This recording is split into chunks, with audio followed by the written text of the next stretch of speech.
Hello YouTube.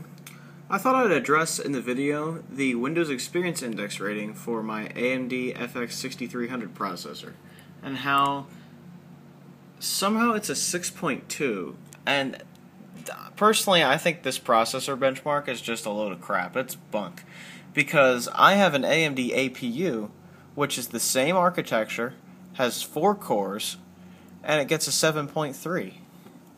And it's the same architecture, just less cores and less cache. Yet this has 2 more cores and more cache, and it gets a lower score. This benchmark makes absolutely no sense.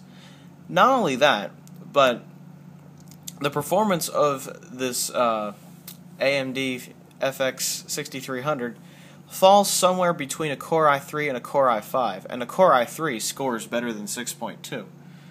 So that makes no sense. I mean, this is probably the reason they're getting rid of the Windows Experience Index scores in Windows 8.1, because the benchmarks sometimes just don't make any sense. I think CPU mark would probably give you a more accurate performance result than this does. So for those of you who are looking at the 6.2 and actually believing it, I wouldn't bother, because after exporting videos with this, it exports just a tad slower than the i7 did. But it still exports them really fast, so the performance is still there.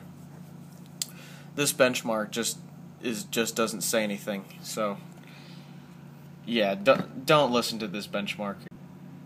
So yeah, to sum it all up, the processor benchmark that Windows gave this one is just bunk. It makes no sense and isn't really accurate at all. And in the comments, people have told me they have the same issue, that they get a pretty terrible processor rating that doesn't really reflect the performance. So ignore that for these AMD processors. Try CPU mark instead to get a real benchmark. Here's the APU build. This is an A10-6700 quad-core APU. It gets a 7.3. So clearly, sometimes the processor benchmark really just makes no sense and doesn't actually reflect the performance, and that is definitely the case with the FX-6300. It just does not reflect what the actual performance is. So base your opinions about that processor on a different benchmark, like CPU mark, for example, because the Windows Experience Index one is bunk. Just don't even look at it.